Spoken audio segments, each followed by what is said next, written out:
Hello viewers, চলো আজকে আমরা শিখবো কি করে একটা বাংলা সেন্টেন্সকে আমরা ইংরেজিতে ট্রান্সলেট করব। দেখে মনে হয় খুব কঠিন, কিন্তু আদৌ এটা কঠিন নয়। চলো কি করে ট্রান্সলেট করতে হয় সেগুলো আমরা শিখবো। প্রথমে আমি লিখেছি তুমি কোথায় যাচ্ছ এখন। তুমি কোথায় যাচ্ছ এখন। প্রথমে আমাদেরকে একটা বাংলা সেন্টেন্সকে ইংরেজিতে লিখতে গেলে প্রথমে আমাদের প্রত্যেকটা ওয়ার্ডের মানে জানতে হবে। তুমি মানে হচ্ছে ইউ, কোথায় মানে হচ্ছে হোয়ার, কোথায় মানে হচ্ছে হোয়ার, যাচ্ছ যাওয়া ইংরেজি গো থেকে এসছে, গো থেকে যাচ্ছ এসছে, এখন মানে হচ্ছে নাও, এখন মানে হচ্ছে নাও। তাহলে এইগুলো হচ্ছে আমার প্রত্যেকটা ওয়ার্ডের মানে। এরপর সেই অনুযায়ী আমরা কি করে এটাকে সাজাবো।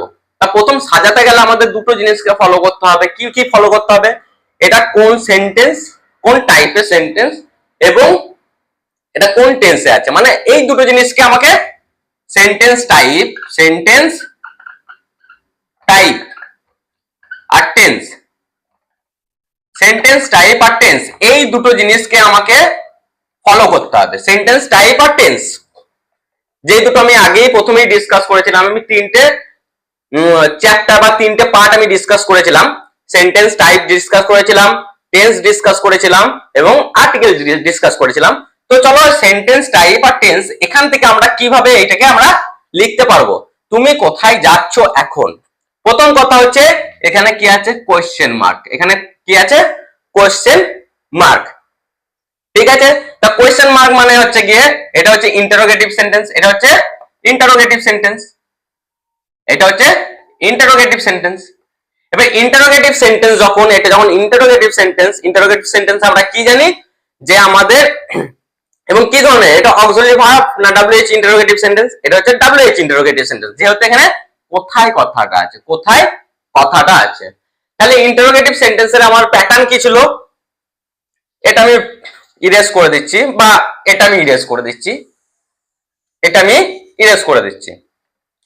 এবার ইন্টারোগেটিভ সেন্টেন্স আমার প্যাটার্ন কি ছিল? প্রথমে ছিল ডব্লিউএইচ ওয়ার্ড, ঠিক আছে, তারপরে ছিল সাবজেক্ট, তারপরে ছিল মেন ভার্ব, সরি প্রথমে ডব্লিউএইচ ওয়ার্ড, সরি প্রথমে ডব্লিউএইচ ওয়ার্ড, তারপরে ছিল অক্সিলারি ভার্ব, তারপরে ছিল সাবজেক্ট, তারপরে ছিল মেন ভার্ব, তারপরে আদার পার্ট। এটা ছিল আমার ইন্টারোগেটিভ সেন্টেন্সের স্ট্রাকচার। আমি কি বলেছি? সেন্টেন্স টাইপের স্ট্রাকচারটা জানতে হবে। তো সেন্টেন্স টাইপের স্ট্রাকচারটা কি পেলাম? ইন্টারোগেটিভ সেন্টেন্সের স্ট্রাকচারটা পেলাম এইটা, WH word, auxiliary verb, subject, main verb, other part. বাস হয়ে গেল। তো এখানে আমি সেন্টেন্স টাইপের স্ট্রাকচার পেয়ে গেলাম। এরপর আমাকে কি দেখতে হবে? এটা যাচ্ছ সেন্টেন্স দেখতে হবে। কি দেখতে হবে? টেন্স। এটা পেয়ে গেলাম আমি, সেন্টেন্স টাইপ পেয়ে গেলাম।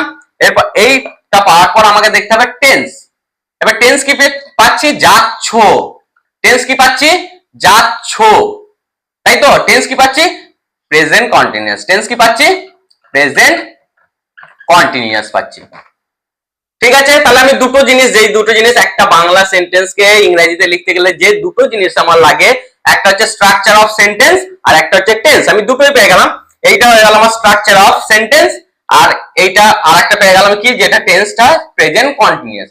এবার প্রেজেন্ট কন্টিনিউয়াস আমি কি জানতাম? Is am are, is am are, আর মেন ভার্বের সঙ্গে আইএনজি, মেন ভার্বের সঙ্গে আইএনজি। এইটা আমি প্রেজেন্ট কন্টিনিউয়াস টেন্সের অক্সিলারি ভার্ব, মেন ভার্বের প্যাটার্ন, এটা আমি জানি। এবার এই দুটো জিনিস যদি জানি তাহলে এটা আমার মানে ইজিলি আমি লিখতে পাবো। কি রকম?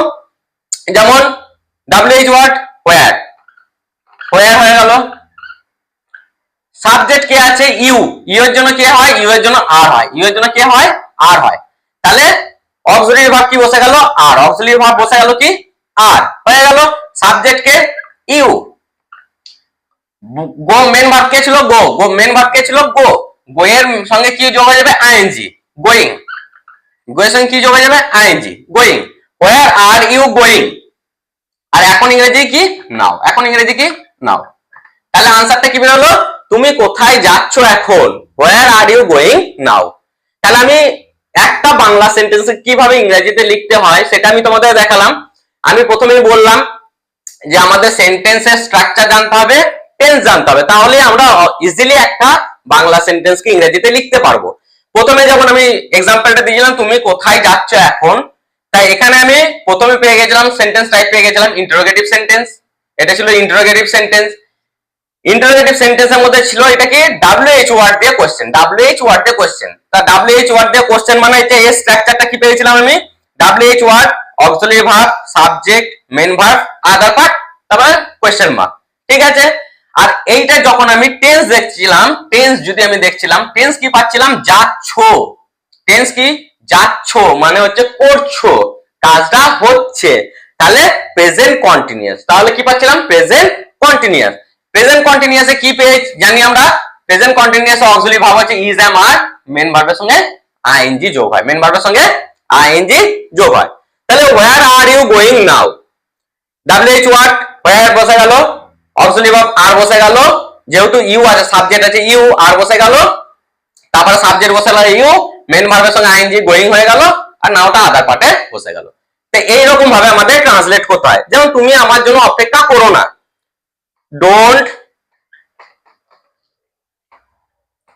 Wait for me, don't wait for me.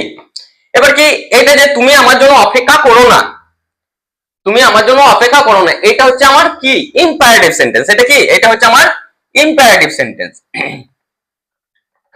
তুমি আমার জন্য অপেক্ষা করো না, এটা হচ্ছে আমার imperative sentence, don't wait for me. Imperative সেন্টেন্সে ঠিক আছে, ডোন্ট দিয়ে অ্যাডভাইস বা যেরকম আমি বলি যে ডোন্ট দিয়ে কি কোনো জিনিস মানে ফরবিট করা হয়, যেটা বাধা আটকানো হয় সেরকম, বা অ্যাডভাইসের ক্ষেত্রে ডোন্ট দিয়ে স্টার্ট হয়। তারপর ডোন্ট এর পর বসে গেল ভার্ব, মেন ভার্ব, মেন ভার্বের পর আদার পার্ট। আমি ইম্পারেটিভ সেন্টেন্সে ডোন্ট দিয়ে কি বলেছিলাম, ডোন্ট, তারপরে মেন ভার্ব, তারপরে other part, don't wait for me. তাহলে এটা হলো, আমি দু রকম সেন্টেন্স লিখলাম। চলো আমি আরেকটা সেন্টেন্স আমি লিখি। আমরা নর্মাল যে কোনো সেন্টেন্সকে আমরা ইংরেজি ট্রান্সলেট করতে পারবো, নর্মাল যে কোনো সেন্টেন্সকে। চলো আমি আরো সেন্টেন্স লিখি। যেমন রিনা, ও সরি,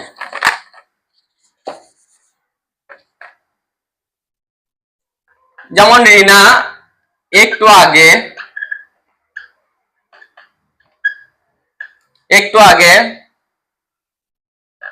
ভাত খেয়েছে, রিনা একটু আগে ভাত খেয়েছে, এখন ও ঘুমোচ্ছে, এখন